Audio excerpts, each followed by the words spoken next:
Hello po sa lahat. Magandang umaga po sa ating pong lahat. Sana po ay mabuti po tayo, masaya, nakatulog ng may ngiti.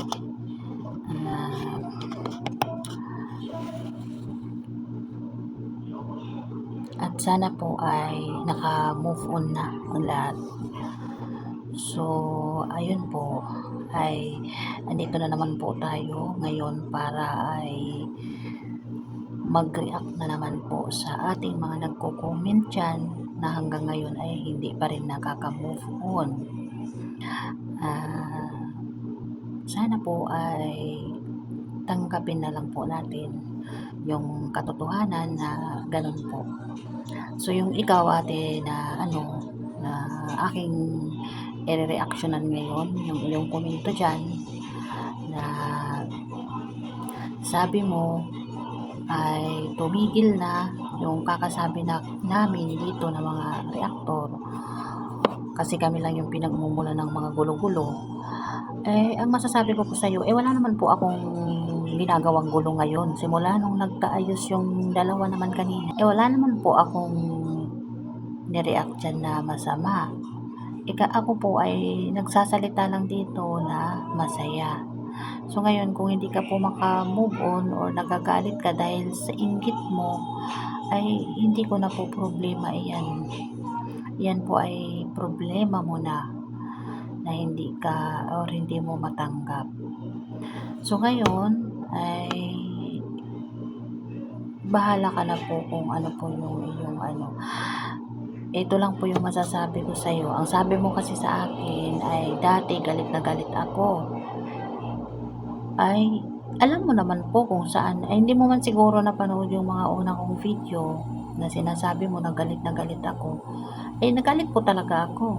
Sino bang hindi magagalit sa nangyari na ikaw ba yung pangalandakan mo sa buong mundo na sasabing teleserye lang, o di po ba? Yun kaya nagagalit ako. Ngayon na nagpaliwanag na naman, kahapon uli nagalit uli kasi dahil doon sa live na naman nila na inano na naman nila si Krishna. So ngayon na medyo nagkaayos naman na yung dalawa, sino ba ako para manggalaitin na naman dito sa social media, di po ba? Ang akin po dito ay sumuporta, hindi po para kumontra. So, as long as nakikita naman natin na masaya yung sinusuportahan natin, maging masaya rin po tayo. So, wala po tayong na humadlang po sa kasiyahan ng isang tao na sinusuportahan natin. So, ngayon, ang akin pong opinion dyan is masaya ako. Depende po sa sitwasyon ni Krishna. Kung masaya siya, of course, masaya din po tayo. Pero sa mga nabasa ko naman po sa aking post is masaya naman po ang lahat. So may ilan-ilan lang na kumukontra. So hindi ko po alam kung saang side po kayo sumusuporta. Kasi kung sumusuporta naman kayo kay Krishna, syempre kung masaya yung sinusuportahan natin, masaya rin tayo. So kung hindi masaya yung sinusuportahan natin at may umaapi na naman, nandun tayo. Di po ba? So ngayon, kung nagagalit po kayo sa aking mga pinagsasabi dito, ano po ang dahilan nyo? Wala naman po akong sinasabing masama dito sa aking content, di po ba? So normal lang kasi social media po ito, normal lang tayo na magsalita kung sino yung mga natin, kinokontent natin as long as hindi po tayo nakakaapak ng tao. So wala po tayong inaapakang tao, ay nagsasalita lamang po tayo ng mga katotohanan dito. So kung labag po sa kalooban mo at hindi ka po sa mga sinasabi ko, wala namang pong problema, hindi naman po tayo namimilit, di po ba? Basta yung akin lang ay masaya tayo ngayon dahil sa nangyari na nagkabati yung dalawa. Pero hindi naman ibig sabihin na nagkabati yung dalawa 100% na tayo magtitiwala, di po ba? Syempre 50-50 pa rin yan. At saka na kay Krishna din yan kung magtitiwala din siya ng 100%, di po ba? Eh, sino ba tayo para kumontra? So, para lang sa atin tayo ay susuporta kung ano yung mga ano nila, yung mga plano na pag-usapan na naka-private naman po yun. Hindi na natin pwedeng ano yun, pakialaman kasi sila na ang nagsabi na naka-private yung ano na yun. So, ngayon, yung nire-react lang natin dito is yung kasiyahan natin. So, yun lang po yung sinasabi natin. So, yung mga basher dyan na hindi pa rin makamove on, na hindi ko alam kung ano yung ano nyo, yung mga hinaing nyo sa buhay na hindi nyo matanggap, ay hindi ko na po problema. Basta kami ay ito masaya na 50-50 pa rin ang nararamdaman. Siyempre, hindi naman agad-agad na mag-aano tayo, di po ba? Pero para sa akin ay masaya po ako sa nangyari kanina na nagkausap yung dalawa. So, hindi ko na yung babanggitin yung mga pangalan-pangalan at baka naman ay mag-react na naman kayo dyan. So, yun. Pero, may isang tao akong napansin na bakit wala doon. Pero, hindi ko na yun naanuhin at baka naman dumugtong na naman. Pero, nagtataka ako. So, yun lang. Kayo na po ang bahala kung ano yung iisipin nyo. Di po ba? Basta ako yun lang yung aking mga naobserbahan. Kasi andito lang naman tayo para umobserba sa kanila. Hindi naman ibig sabihin na nag-aano tayo dito is nag-create tayo ng gulo. Ay, nasa sa inyo na po yan kung makikipagkaguluhan kayo dyan, makikipag-awayan kayo, di po ba? Pero sa mga nababasa ko naman dito sa mga comment ng ano ko is hindi naman ganun kaano yung mga ano nila. So, kumbaga naglalabas lang din sila ng mga nararamdaman nila. So, parang kagaya ko, ako nagsalalabas lang din po ng aking kasiyahan. O, di po ba? So, love-love lang po tayo. Huwag po tayong maging seryoso palagi sa buhay. At hindi po maganda yan dahil hindi po maganda sa kalusugan yung lagi na lang kang nakasimangot sa buhay. Ito po ba? Wala ka ng kasiyahan sa buhay, wala kang ang tawag niyan, di ka kontento sa lahat ng mga bagay-bagay. So, maging ano po tayo, maging masaya po tayo sa bawat isa sa mga sinusuportahan natin. So, kung maging okay man sila, sino ba naman tayo para kumontra, di po ba? Ang hangarin naman natin talaga mula umpisa, yun naman bakit hindi pinuntahan?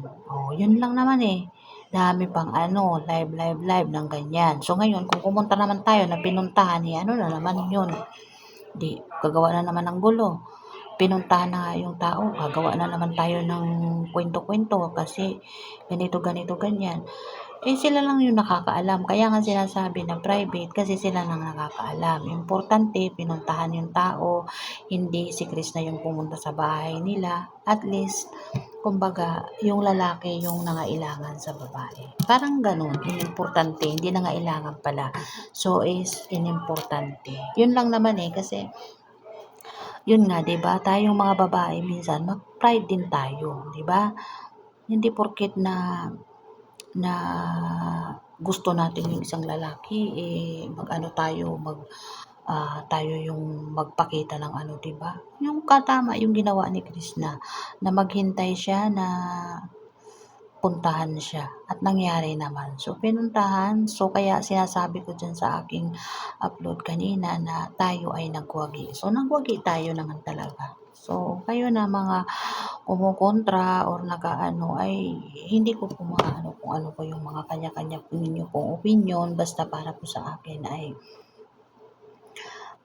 masaya po ako sa nangyari. So, hindi naman po ibig sabihin na nagkaano ako dito, nagko-content ako ng mga ganito, makikipag-away tayo.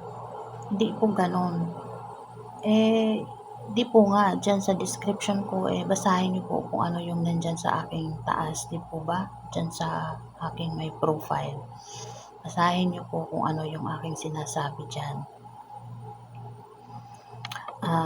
Lawakan lang po natin palagi yung ating pangunawa kasi yun nga, ang taong may busilak na puso ay malawak po ang pag-unawa. So, yun po ang tandaan natin. Huwag po laging gulo, huwag po laging away yung nasa isip natin at wag din po lalo pong yung inggit dahil hindi po maganda yan. So, yun lang po ay magandang umaga po sa ating lahat.